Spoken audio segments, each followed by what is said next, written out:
Hello, welcome. Thank you so much for joining another Quintessential Roots podcast.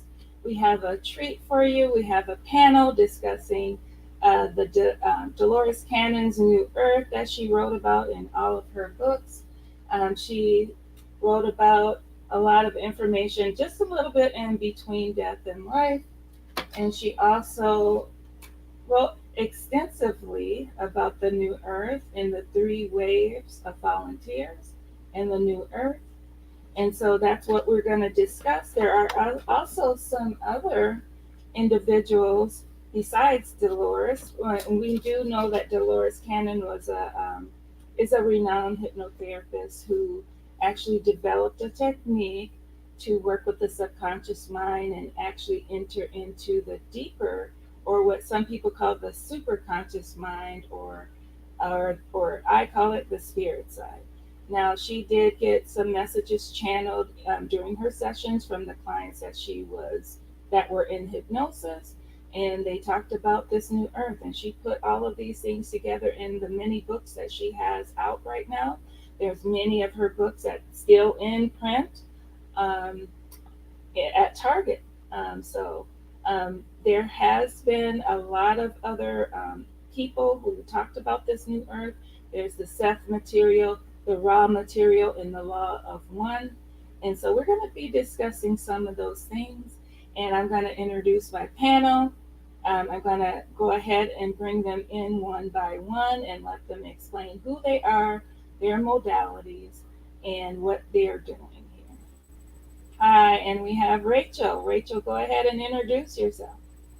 Hello, my name is Rachel Brofield. I practice QHHT and other healing modalities out of Billings, Montana. I'm a trained psychic medium, QHHT level 2 practitioner. Also developed my own technique called RHHT, Reiki practitioner, and a multimedia artist. Thank you, Rachel. And we're going to bring our next panelist here, Son Ryan Crucial. Welcome, and go ahead and introduce yourself. My name is Sunryan Crucial. I'm a Reiki master teacher and hypnotherapist. I've studied and followed the works of both Dolores Cannon as well as the channelings of Ra, the Seth materials, kind of reflecting on channeling and how we can upgrade our vibration on this planet, helping one another to do such. So it's been my practice, and I'm happy to share it today. Thank you. And then we're going to bring in our next panelist, Ben Mcginty. Hi, Ben. Welcome. Thank you so much for being here. Go ahead and introduce yourself. Hey, how's it going, you guys? My name's Ben Mcginty, and I'm a certified hypnotherapist and also a QHHT practitioner as well, and also an energy medicine practitioner. That's probably my newest modality. But I've been studying at a couple different schools, so I still have a long road till, I plan on studying energy medicine for quite a while. But yeah, it's probably my newest modality. Well, great. Thank you. Welcome, you guys, all of you guys, for doing this and discussing this with our guests. Let me just see if you're in the audience and you have questions. Feel free to put them in the comment sections. Please feel free to like, subscribe, and share this podcast. And we will get the guests individual sites that you can visit them on their, for their modalities. So we're going to go ahead and begin. I do have a video that we're going to play on what made it necessary for this new earth to form, according to the information that was received in Dolores Cannon's sessions. So here we go. Every culture in the world has the legend of the culture bringer. The Indians have the corn woman who brought corn and showed them how to plant. Other civilizations have the legends of the ones that give them fire. They teach them how to hunt. There's always someone who is a culture bringer. Every culture in the world has these legends. And in all of them, the culture bringer always comes from the sky or from across the sea to live among them, to teach them the next advancements. And because they could live as long as they want to, they have conquered disease, they don't die until they're ready to die. They lived among these people for so long that they began being treated as gods, just like Giorgio said, because they didn't understand anything different. And I've had people who were these so-called gods, and they were living among these developing civilizations, and they say, why do they treat us like gods? We're not, we're just beings. This is just our job. So they were doing this. They were giving him the next development that they needed at the time. And then they have to stand back and watch and see what they're going to do with it. And I said, okay, but isn't that interference if you go in and show them how to do these things instead of being the observer? They said, no, we give it to them as a gift one time. What they do with it is free will. Because they said many times they have given a civilization something and they've turned around and used it in the wrong way. And you know, in our time too, they turn around and use it as a weapon. They've done that many times in the past. Now, in the time of the Aztecs and the Mayans, whenever they turned to sacrifice, when they were cutting the hearts out, they said at that time they were teaching them medical practices and how to do surgery. But they didn't understand, and they turned, I think maybe the wise man had died, they didn't know what the reason for it was, and so they turned into cutting the heart out to present it to the gods. And in our time, too, they give us an advancement, and we turn it into a weapon. So I said, okay, couldn't you come back and tell them they're not doing it the way you wanted them to use it? They said, that's interference. We give it to them one time as a gift. What you do with it is free will. And we can just stand back and shake our heads and say, what are these kids up to? But they cannot interfere because that is the rules. So anyway, this is the way it's been down through time. Now they can't live among us because there's too many people. So now when the next advancement is ready to come into our time period, it is put out in the atmosphere as an idea. And whoever gets it is the one who invents it. They don't care who invents it as long as it's in the time period. Because you always hear about people all over the world working on the same invention at the same time.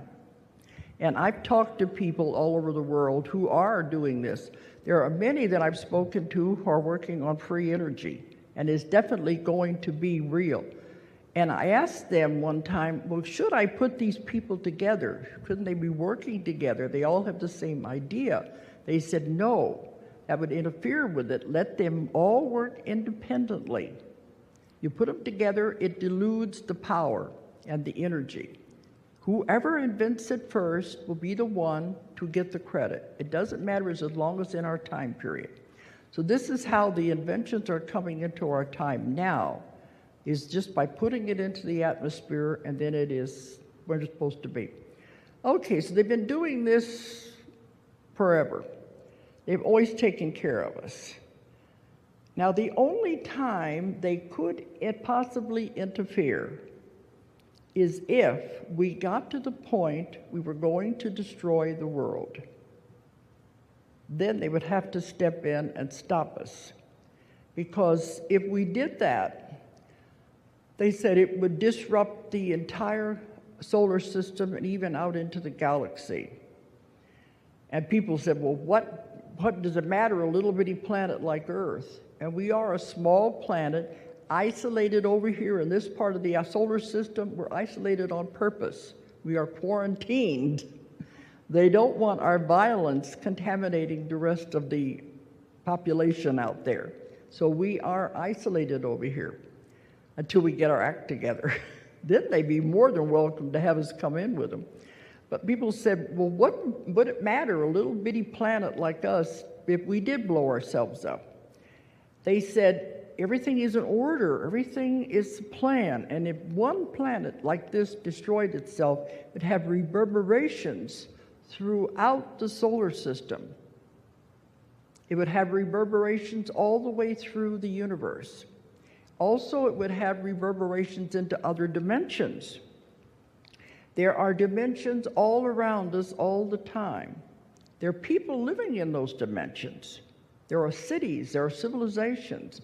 We can't see them because they're vibrating at a different frequency. It's just like when you watch a propeller blade or a fan blade, when it speeds up, it becomes invisible. They're vibrating at a different frequency, but they're there. Now, the ETs know how to go back and forth between these dimensions. And as she was saying in the book Twitters, and I've had many, many cases of that, we constantly go back through dimensions too, and we're not even aware of it. But these dimensions are all around us, and they said if we were to blow this planet up, it would also have reverberations into those dimensions, and it would be like undeclared war on those innocent civilizations. So we cannot destroy this planet. That's the one thing they could step in and stop us. Now, down through the history of the earth, there have been many, many civilizations that have risen to the height of civilizations. Much more. Every So you said a lot in that. There's a lot to unpack. Basically, we're at a point right now. You see so much going on. There is no free will left. I mean, the animals don't even have free will. I mean, our earth is being polluted and contaminated. And, you know, it's just so much going. Our food system is horrible. Our water source, it has been contaminated. So it's definitely at a point that we need some type of interference to stop it. So the solution that she was saying is that's when they've begun to step in. And she, if you read her material, this started early in the 2000s. And, you know, I don't know. What do you guys think about what she said and where we are in process, considering what's going on today? Anybody want to go ahead and mention? Well, it seems to be like the quickening of energy. We kind of talked a little bit about it in that, or she definitely communicated on it, that notion of the necessity for a shift in vibration, right? And where the earth itself hits a sort of critical point of increase of energy, because as we see it, there's more heat, there's more fire. All of these things imply that there's a sort of energy building up and shifting and changing things, right? But that's what we tend to see when more energy is applied to a system. The frequency raises. We have more cycles per second, more ability to make those alterations and changes. But it has to be guided, just like, you know, the cutting out of the heart, as she had mentioned, and offering it up to the gods. For them, that was a symbolic and spiritual practice. But in the long scheme of conscious development, it's missing key foundational points to truly develop it to being as beneficial as it could be. Right? It's not to say it's not beneficial. It's just to say there's something greater than such. So a lot of these challenges that the human race has implied in the environment and things have raised the energy. But now it's a matter of knowing that, how to move forward and to have the guidance and facilitation, which in her philosophy was done in a very clever way on behalf of the external extraterrestrial forces who couldn't directly influence free will, but could include their will amongst our free will. Yeah, I thought it was interesting that the raw material, his perspective was that there should be groups, because she was saying not to put groups. She was, the channel or the spirit side was saying not to put people together to form groups. But when you look at the raw material, he was saying that groups can get together and meditate as one. And I've heard of a lot of the people in the past where you have groups praying for situations on the earth, but just praying to elevate people, their frequency and their consciousness and things like that. There has been groups. I'm still new to reading the raw material, but there seems to be a little bit of a difference. But I would think there are organizations, like if you know Ishmael Perez, he actually is in an organization. He was saying he was born in a petri dish. They were actually breeding people to work on this new earth. And so I don't know all the details about his organizations. There are other organizations But I don't really know much about them, but I would think we should be getting together and working together and helping people um, kind of navigate through all of this. And it would seem like it's non-linear, right? Which is the notion that when we're gathering together for meditation and collective work, we're emitting an energy. Whereas what she was discussing was interpreting a vibration in order to translate it as a innovation for the society. So a little bit of where, again, the raising of vibration to oneness is either towards self and self-focus, and that's still conscious infinity at work, versus a collective who's a form of relative collective infinity as well, right? That's a continuum of multiple nodes of consciousness versus an individual node trying to receive a signal. But in terms of emitting a signal, you have a greater output for sure. Any other thoughts on that, on what Delores was saying? I just want to add community is extremely important. When you look at churches, you have people congregating in one place.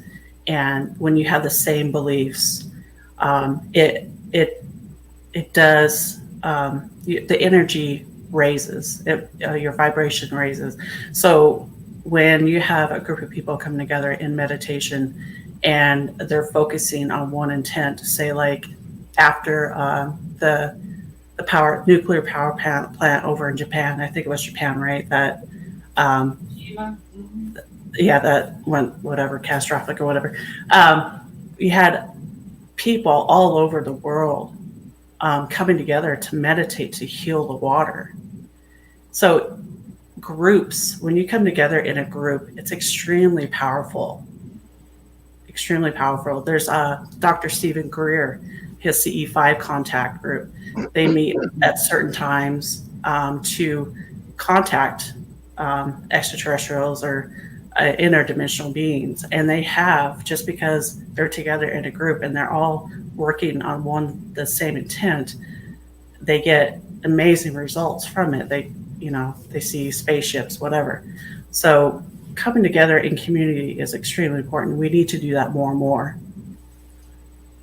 And it would seem that it's important with Delores, because it would be cool to see, like, what if we had groups that were focused on propelling the niche points of study or focus? Because the one thing with the group concept is we multiply the concepts around, which is to say that if there's ideals that are held, they become more potent, right? Like the transfiguration of the body of Christ kind of concept, where it can actually be believed that that's the taking in of the flesh, and amongst a collective people who believe it, it becomes that much more so. So like how to focus that energy in a way that the new ideas, the new innovations can be stimulated also, like, because there might be a balance to it, that we do need the individuation, but we also need a focused collective representation of energy expression. Well, another thing too is, so back during the time of Salem, the witch trials and stuff, these lower energies recognized when two or more are gathered in a place, they see how powerful it was. So now you see a lot of these lower energies that try to break up communities, that try to break up those gatherings, because it is so extremely powerful. So yes, even within a group, you still have people who are individuals, because everybody has their own special abilities, their own things that they can bring to society. But together, that's so extremely powerful. Yeah, and when you think about, and I have podcasts on this, with King James, his aim for a one world government, he had to break up those communities, break up the belief system so he can maintain the power. So he attacked the Vatican, he attacked the witches, he attacked indigenous cultures and brought in religion, one religion, and spread Christianity through torture, through war, and all of those crusades. So that there wouldn't be this divisions or threats to his kingdom or his one world government. So I do get what you're saying as far as that, and the governments now understand that they don't want people thinking differently, so they're doing things to the foods, to our bodies. They're creating a lot of different things. So that goes ahead. so that they can maintain power and control, basically, is what I'm trying This to has been going on since Romans, what even is, earlier than Romans. I said this has been going on since Romans and even earlier than Romans. So this is not just something new to current government. oh no, I'm just saying throughout history, it's always been Yeah. about power and control. But my emphasis is just breaking up people from being like-minded so that they would lose their control. And right now, like Delores says, as things begin to crumble and crash, they're going to put up more threats, more fear mongering, so that people are not as united and they don't know what to do. So, oh, Ben, did you have anything you wanted to say? No, I was just gonna say too. I remember her saying that when she was asking about should she put these groups together and stuff like that. But then she was saying that no, because they're gonna put it out into the atmosphere, and so people will be able to get the ideas and the things like that, through the atmosphere and stuff. So, which is pretty interesting because there's a lot of people lately that are kind of like awakening. I know, like just this past week, I've had clients, a couple new clients that reached out to me because they're kind of like going through their awakening process, and so they want like a QHHT session, and to kind of like, it seems like they're tapping into the atmosphere and the ideas and things like that, because they're coming out and starting to speak about what Dolores Cannon said what was going to be happening too. So I think it is out into the atmosphere. Yeah, like in the book, there's a case of Suzanne. She mentioned that she was doing extensive travels, and she was a volunteer that was sent because not that she was talking or gathering with people, but everywhere she traveled, everywhere she walked, put imprints, and so that was encoded in the areas that she was walking. And so people that walked on there, if they were chosen, they would get activated with these teachings, and they would remember how to ascend. So she never even met them or had to talk to them, but she was influencing them. And so Spirit also told Dolores that she was similar, because she said she has been to every place on the continent. And so, and then you think about it, she started her writings way back in the 60s. And most of the hypnotherapists from then, their works has not survived as much as Dolores's. I mean, still today, her books are in print. They haven't, they're not out of print. So I agree with what you were saying there.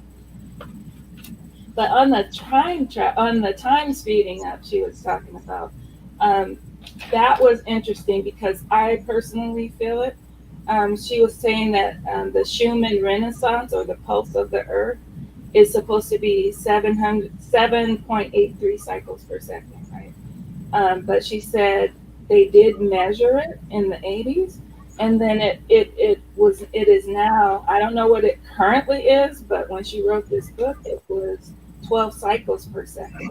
So that's equivalent, or we lost about, it's less than 16 hours per day instead of 24 hours. And so it's a shortening of time. And I personally feel that. Sometimes I feel like I can't catch up. I don't know. How do you guys feel about that? Yeah, I feel that way. I feel like the day goes by way faster than when I was younger and stuff as a kid. And now I look at the clock and it's already, the whole days went by. I kind of feel like time is sped up. Yeah. I definitely feel it in my body. But she did speak about the 3 waves of volunteers. So has anybody figured out which wave they're from? I'll tell you which one I'm from. I did a time chart, and I didn't know in the beginning, but I figured it out. Anybody want to start, or you want me to start? I'll go for it, for sure. I'll go after you. I think I'm in the second wave, actually, because all my life, I never wanted children. I love children, and I was always the babysitter of the family. And there's a lot of abuse in my family, and so as a babysitter, I took it upon my role to make their life happy when they were with me, and so the children were always happy. And I babysitted cousins from several different generations, and I never had children when I first became an adult. And my family was like, "When are you having kids?" And I would say, "I'm not. I don't want kids." And I really didn't want them to experience anything negative that I had seen growing up. And so I didn't have children until later in life. I was 29 when I conceived my first child. And just like Delores said in her book, that the people who were not in this wave that I'm from, they would have difficulty during the delivery, and I did both times. I had twins, and I had my oldest. It was so hard. My body seems like it was not made to deliver children, but I needed children at that time, and I'm really proud of them, and I'm happy for the experience. But I was one of the ones that did not want to have children. So So Renee, could we offer only that in the video we watched? They didn't necessarily go over it to some degree in audience, and of course, I'd love to hear your interpretations myself of the three waves and what each were the characteristics or defining whether times or factors of them. yeah, so that's a good point. I'm going to play that right now about the Oh, three perfect. waves. So this is what I've found now are what I call the three waves, because they've come in at different times. And this was the experiment to see, because Earth was really needed help.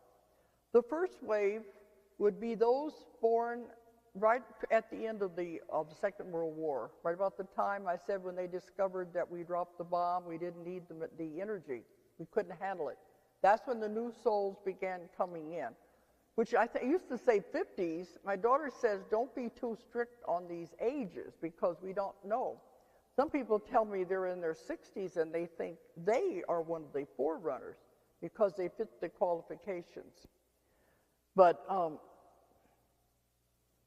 I would say nowadays, it's been about 60 years, hasn't it, since the end of World War II. Those age ranges are the ones who are the forerunners. These are the first wave that came in. Now and I wrote about the first one was in Keepers of the Garden. First time I ever encountered anyone like that, and I didn't know what to ask them. But now in the other books, I'm finding many, many of these because they're finding them everywhere. Okay, the first wave of people don't want to be here. They don't like it. They're very unhappy. They may have a good family, good jobs, but they don't like Earth. They don't like the negativity. They want to go home.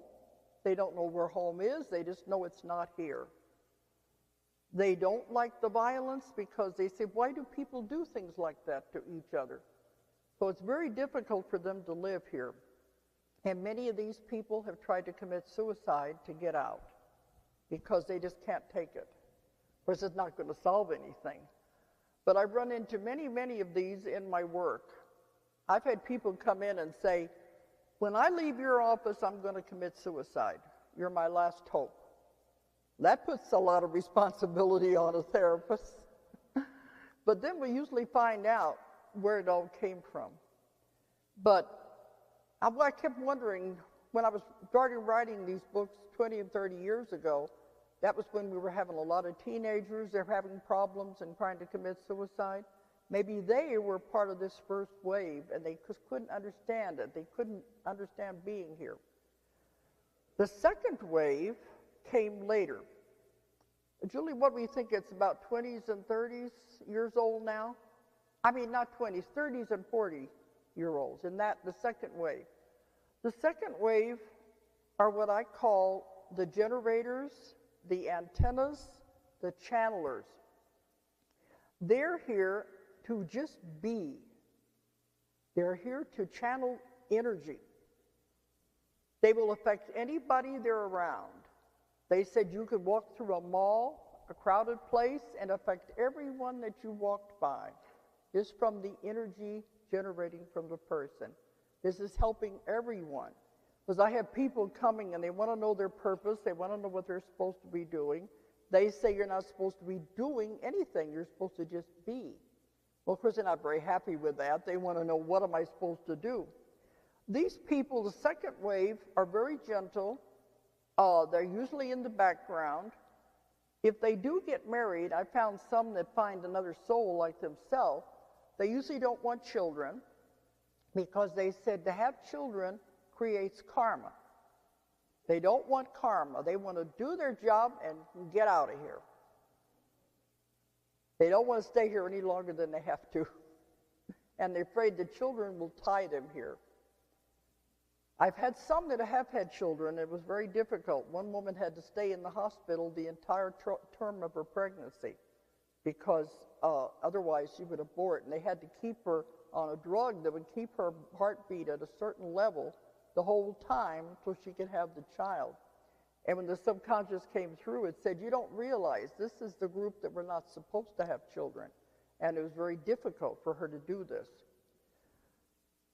But one thing I have found too, this first wave and some of the second wave, see, their energy is totally different from our energy of us earthbound on the wheel of karma. The energy is different. They're coming in for the first time into such a strange, dense, heavy world. So sometimes when they... You get an idea now, son?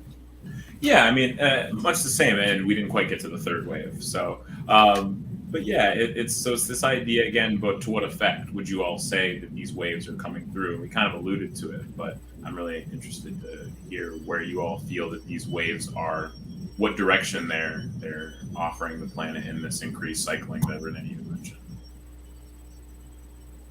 Well, my understanding for the third wave, they're supposed to be the ones that are doing the work and helping with this new Earth. They're the star seeds. We have a star seed here on the panel that knows where he's from and some of the work that he's been doing. But they're actually engaged in the work. And so I don't know if these people who have formed these organizations are part of the third wave. So Ben, you want to explain where you're from as far as in that third wave? Yeah, so the third wave, to my knowledge, I think are just incarnating now. I know there's some that are like little kids right now, maybe. I wouldn't say they're teenagers yet, I don't think. Their auras are real rainbow looking. I know you're pretty good at seeing auras, huh, Renee? So their aura is pretty filled out, rainbow looking. So I know I'm a second waver. In the beginning, I didn't really. I know I resonated real deeply with what Delores Cannon's message was and all her work. And so in the beginning, I really didn't really think of even though I resonated with all the stuff she was talking about, I still didn't realize I was a waver until I got into doing more past life regressions on myself too. And then I had one interesting client that I regressed this client, and then after I took him through a past life, and then three beings came to him and they started talking to my client about me and start telling my client who I was and things like that. And so that kind of tripped me out, and that led to more questions, And then further down the road, I just ended up getting more puzzle pieces to, information to the stuff I was looking for. And so I did find out I was a second waver. Yeah, but well, how about you guys? So, according to that and what my guides are telling me right now is that I'm a second wave. But that's just a small aspect, and I don't like to try to get caught up in it too much because we have other as far as like me, I have other purposes as far as like healing my past life. the traumas and everything that I've carried over into this life as well. So I know that, yeah, I'm the second wave, but, you know, my purpose is even much bigger. Yeah, and that's So- what the Lord said for most people. Their job is to heal the traumas. We all have that either we need to heal our inner child or have had traumas or something in our lives that we need to let go so that we can move forward, you know. That's just what it really is. And so she did mention in there that I thought was interesting about these young children that are the third waivers who are going to be here. And, you know, I find it interesting because I have been a holistic researcher for a long time, that the foods that they produce for babies, like the formulas, their products like the shampoos and things like that, are highly concentrated in chemicals and extremely toxic. So much so that some of the organizations have been lawsuits. For someone who is a mother that has a baby in their in utero, it's really important for that mother to eat clean and to, you know, and think about things that she's rubbing on her body. You know, the chemicals interfere.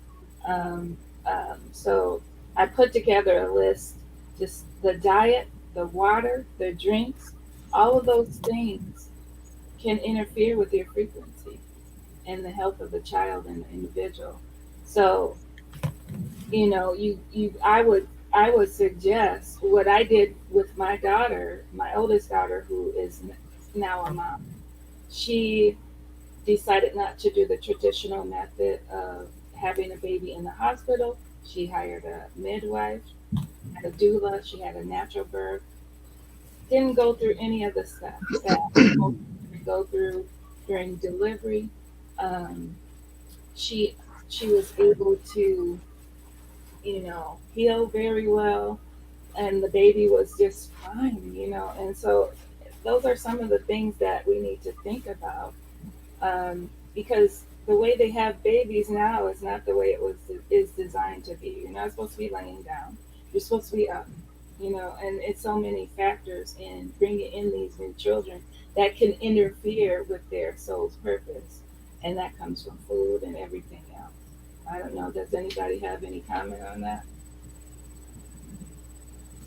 Makes me think of alchemy and the notion of that sometimes the very medicines that are apt to heal us come from poison or toxin and have to be transmuted. And I wonder if, like, the raising of the frequency of Earth has been set into motion from so many of these, within the potentials of free will, pushes in a given negative bias. And so that negative bias hits a critical mass. But, you know, from Hermetic studies, it's this idea that one implies the other. So the contrast exists greatly.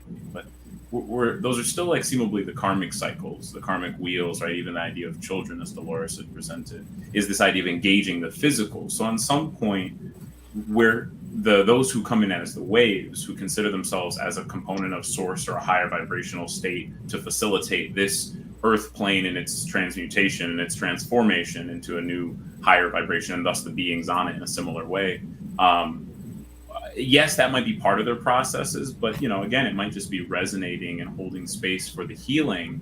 Because in my own practice, you can heal yourself with peach soda, right? You can utilize the mental, if it's all of the mental plane and vibrational, to shift and alter states for self, and that some of those what are expected cyclings or anticipated ideas actually influence and impact the free will concept. So even though the extraterrestrial beings cannot necessarily impact our free will, we as one another, because we're choosing to incarnate in this plane and share experience, we can have influence and effect. So it's a little bit of this, like, each finding out what works for them, but giving a chance to actually choose to some degree what works for them, or at least having a better understanding or foundation so they can do those transmutations. It's one thing to say you're being poisoned, it's another to go, hey, you're being poisoned, what are you going to do about it, right? So that the awareness is brought to the attention. Whether there's a specific method that comes about via given culture or practice is up to individuals or the groups that they associate to kind of detail for themselves. But that there isn't a specific method, there's a multitude, and that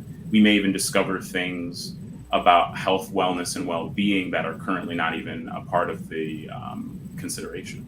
Right? So to allow its unfolding, and the higher vibrational state that we're moving towards, perceivably there's more of a mental component, there's more of a mental emotional influence. And even though those chemicals and things can potentially affect, they are still existing in a physical capacity. So it almost seems like we'll start to bypass some of that, like we'll intuitively tune into what the healing process for each of us is. But first we have to kind of transmute some of the previous paradigm of harsh physicality and the trauma and karmic cycles that exist there. I do know Delores was mentioning in the book, in a lot of her books, in fact, that we are encouraged to move towards that plant-based diet, to eat less, because eventually we may end up going to a liquid diet. Because in the new earth, will be mostly like consciousness, like Sun was saying, or vibrating so high we might not even need food.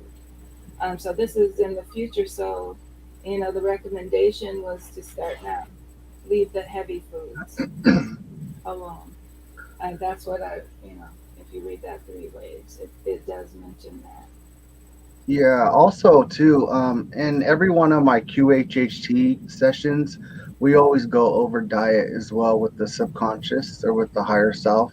I always add that in there, or ask the higher self for the client, about their diet, making sure they're eating healthy, and then moving towards even a more healthier diet if they're not already on it. So I always include diet and nutrition in my QHHT sessions and stuff as well. And what kind of thing do you get back from what does it say?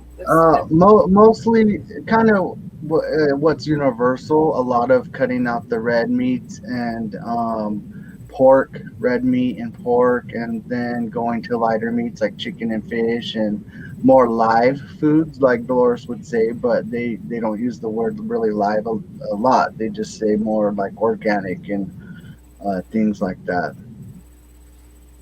Yeah. Any thoughts, Rachel? Yeah, I think that with anything, especially in the sessions I've had with my clients, it's very specific to the person. So you can pick high vibrating foods, and especially with meat, and still be at that frequency.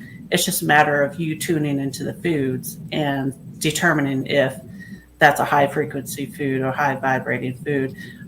Not everybody is meant to eat red meat. Not everybody is meant to only eat vegetables. It's just, our human bodies are meant for a specific job as well. So I think people have to be careful to tune into their bodies and really feel what resonates with them. Because you can still eat meat and still be at that high vibration. It's just a matter of you discerning what foods are the best. So I have a question. I'm going to go to my questions. Delores had mentioned that she hopes that those who learn her techniques, and it sounds like you guys have already done that, would create their own style. And as you're receiving information during your regressions with your clients, that you would be building upon that work, and that's what she was hoping. So in what ways have you guys done that? Go ahead.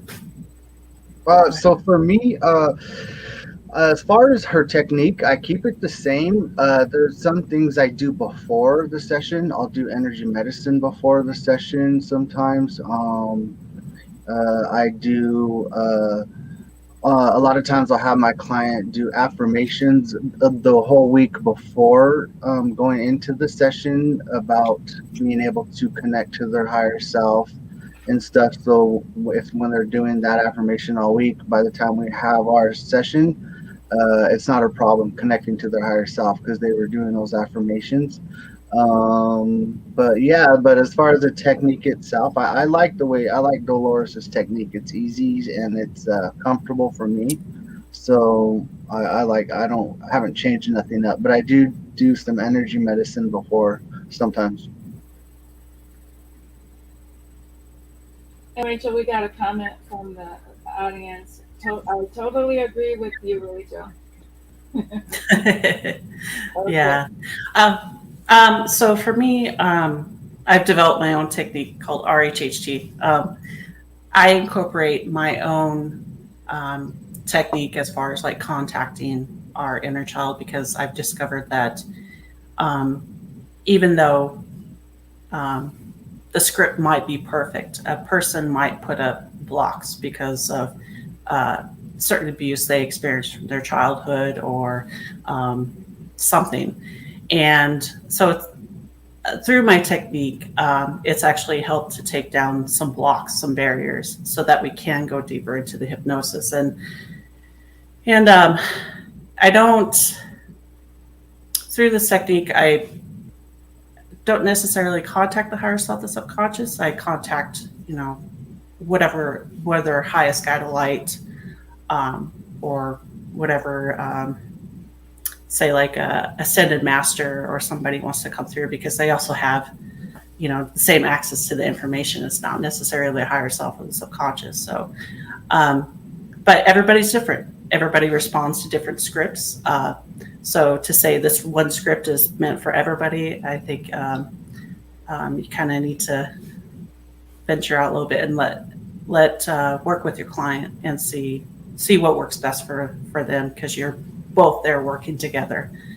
Yeah. It's their session. So basically, it's a technique, and we can develop our own. mm-hmm.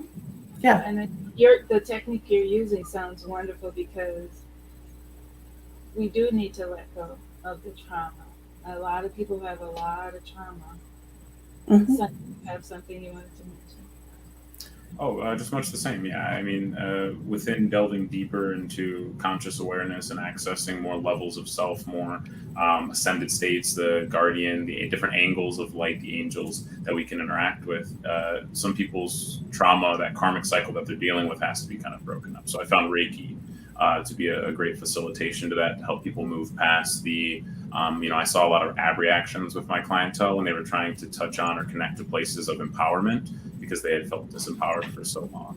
So when you can offer them a connection to the facilitating source-based intelligences and guiding life energy that is accessible to us all, you just allow them to melt those barriers for themselves in the way that they need to. And it's really beautiful what you kind of unfurl from that. Yeah.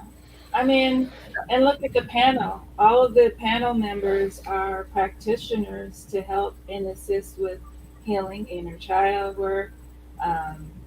We have hypnotherapists, we have past life regressionists, we have the quantum healing practitioners, energy medicine, Reiki, all of those things. I mean, you can read a lot, but when you need to do the work, sometimes people live by default and not really putting any effort into changing. They think they can't do it, that this is the way it's supposed to be, or this is just my lot in life. No, it's not. You can heal, and sometimes you have to go to those who are experts in helping and assisting you in moving forward and changing life patterns, because you don't have to stay stuck.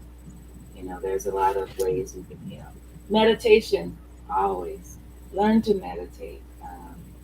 Learn to do self-hypnosis. Yeah. Renee, there's something I want to add too, that, through my work of these different modalities and through my training in these different modalities, I've learned that you can combine, you can go to Reiki practitioner, you can go to hypnotherapist, you could go to massage therapist at, certain times throughout your healing, and it can all work together if you find the right practitioners that you resonate with, because they can all help release energy. So it's important to explore, I believe it's important to explore different modalities and not just pigeonhole yourself to one, because everybody has their specific purpose in this life. and everybody is meant to help heal themselves and to help others heal. So, facilitators. And like yeah. all of us here, we have different modalities that we practice that we can help you with. So basically, and we have a question or a comment from the audience. Steph Honora, she's a psychic medium. She says accessing deeper levels of the subconscious with multiple dimensional holistic methods help rebuild and reprogram. I so agree with that. So, Absolutely. Yeah. She's And actually my mentor. she's She was my mentor oh, through the really? psychic medium training. Yeah. So Oh. shout out to Steph. She said, okay, so she said, yes, absolutely, Rachel, just like my regression with you in Atlantis. So Mhm. you're from Atlantis? No, I'm not. Expound on the comment. She had a past life in Oh, Atlantis. you Yeah. did a past life with her. I mean, she did one Yeah. with you. Yeah, she did one with me. Yeah. Okay, that's cool. Okay. Yeah. So, Very cool. yeah. Mm-hmm. Yeah, and then let's see here. Did anyone else have a comment on that? Anything that we just mentioned?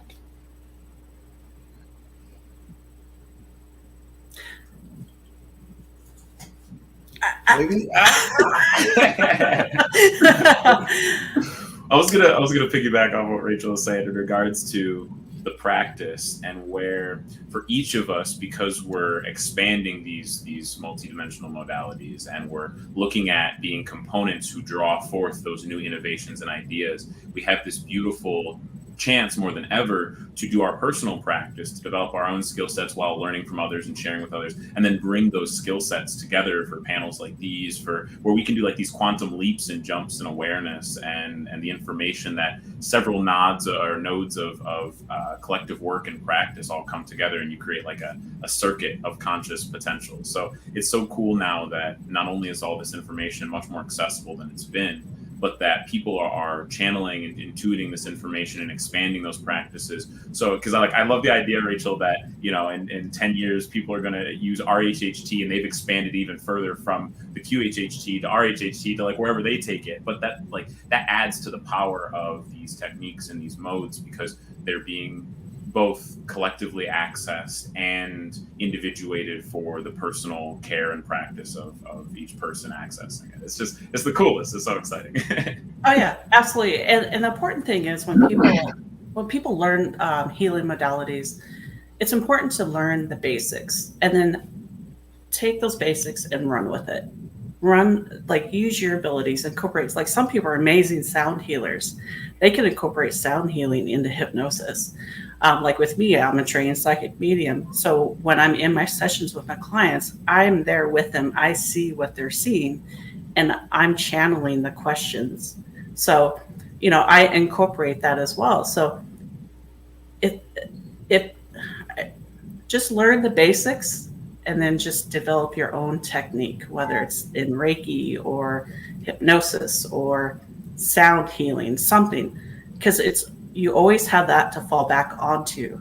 Say like you came into a situation with a client and you kind of hit a wall as far as like where to go next, but you have the basics to build off of that again and keep moving forward.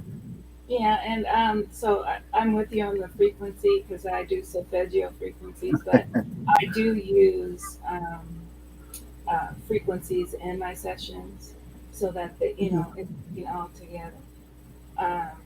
So that's really important. I do agree with you, and I think it's so cool and I've talked about it before, combining modalities. That's what I do, because that's what I've been interested in the healing arts for so long that I just feel like if I know something can help someone, that's what I do, and I do mention that to my clients. So I think it's important, like Rachel said, build your own technique.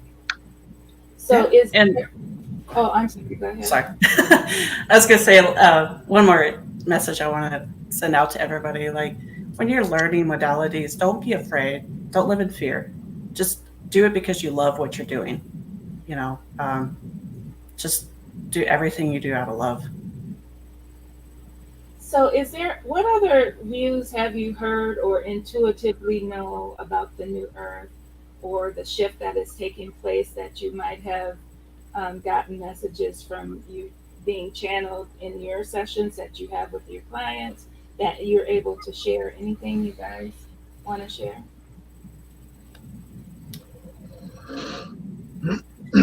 I forgot what the name of it's called. I've had some clients where they something happened to one of them, like this couple that I had seen. Something happened to one of them, and they experienced one of them experienced it differently than the other, and so what's the name of it? The Mandela Effect. That's what it's called. Yeah. So I've had some clients come to me talking about that, the Mandela Effect. You know, they both were in the same situation but had experienced it a different way. So I don't know if there was a shift going on, if one was in the third and fourth dimension, or I don't know. I don't know what was going on. But I've had a couple clients mention that to me, Mandela Effect. Yeah. Anything, son?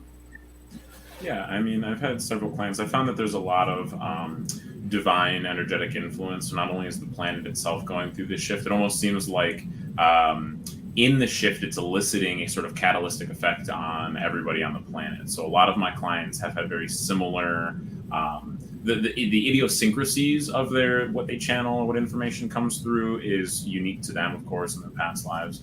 But in terms of the energies and the influences around them, a lot of it is about doing the work personally and starting to develop a foundation of spiritual savvy, right? That we have a knowledge base in order to take it in our own direction. But that a lot of people are asking the questions, but they haven't started defining some of those answers for themselves. So it's been a lot of that guiding them to the foundations of their own personal practice so that they can start to interpret this increased energy that's coming about. And that it's really that heaven or hell is a matter of, right now more than ever, our own mentality about it, right? Checking our negative bias and choosing to at least neutralize those states so that, you know, because a lot of people are having these like turbulent instances, but then they are opening up these beautiful opportunities. And it kind of seems like that we're moving beyond the idea of the karmic cycle as an obstacle and more a stepping stone to our growth and development. So it's been amazing. I just say start on creating the life you desire now. I mean, more than now, ever. Like, if you want to just, I always say, I'm encouraging my family and friends, buy a farm together, buy some land or something you can develop into a permaculture community, something like that. Whatever it is, just start living your life and that you desire to do it, because it is possible. But is there anything that anybody wants to discuss that hasn't been mentioned that you would like to share? Yeah, we kind of talked about it behind the scenes a little bit, but that idea that some of us, you know, in that waves and notions that we, again, as we started to talk about, we have to define these things for ourselves because it all shows how the information can be delineated in infinite ways, which is reflective of that infinite creator. So really, I encourage people to have fun with the different information and the insights and the ideas, and not necessarily for them to be limitations, but platforms for expansion. Because like in my own regard within the waves, I don't necessarily feel like I associate specifically with the waves, but I am here to facilitate the energy flow and in my own conscious potential as an entity. So even though some of us have come in given ways and others of us have come in other ways, that we're all ultimately here to do a mutual facilitation on this plane. So let it unfold. And if, you know, you feel at times that yours is its own unique path, idiosyncratic, it's the age of Aquarius energies, right? It's literally our own personal method of spiritual evolution and expansion that we ultimately share and collectively engage with one another. So it's just start to play with it, have fun. Anything else? I just want to say for other people too, if they feel like they're going through an awakening or just starting one, having questions about where they're from or what they're doing here, do have like a QHHT session or past life regression session.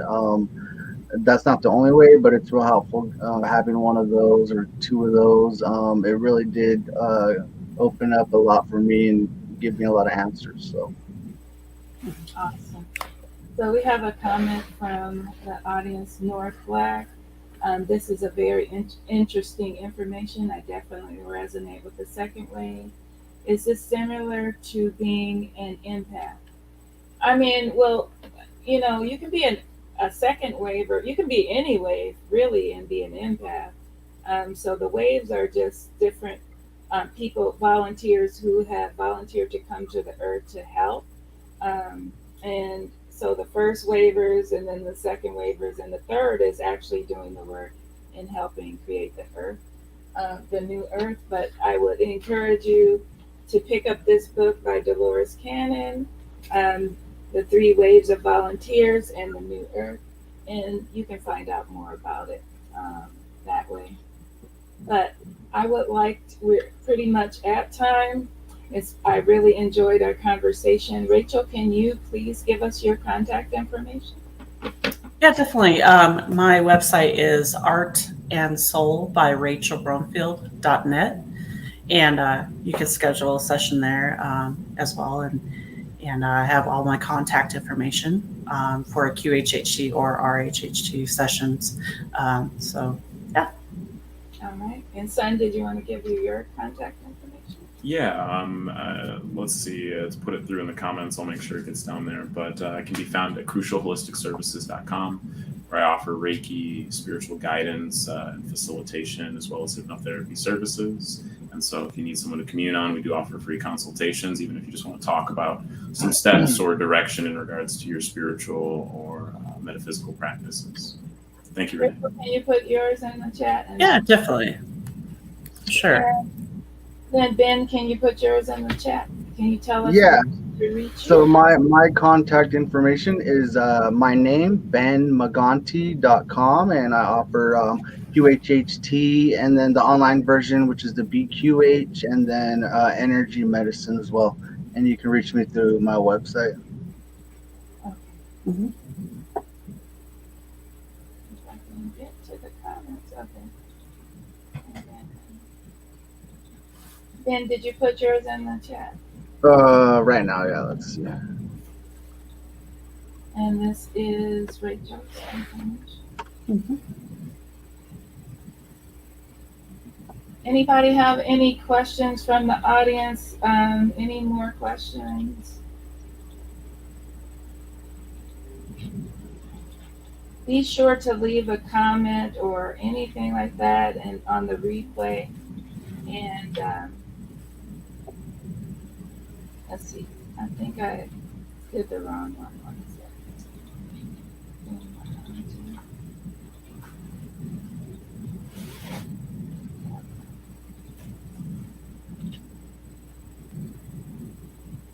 It failed, Ben.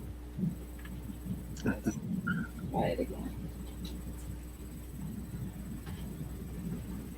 There we go. There it is. Got it. Nice. It is contact information. Thank you guys so much for joining us. We really Thank you. appreciate it. It's been a pleasure. And let me put mine in there. I forgot to put mine. Bridget Finley said, you have to put the work in, and that's so true. That's Absolutely. Do it. all. You have to work. Do the work. Mm-hmm. It's an everyday thing. And here is my information. If you would like to reach out to me, you can reach me at quintessentialroots.com. Thank you guys so much for joining us. Next Sunday, we'll have a new one. We got an interesting show next week lined up with dealing with the ancient practice of toe reading. It's a modality that stems from reflexology, So join us next week. Thank you. Bye now.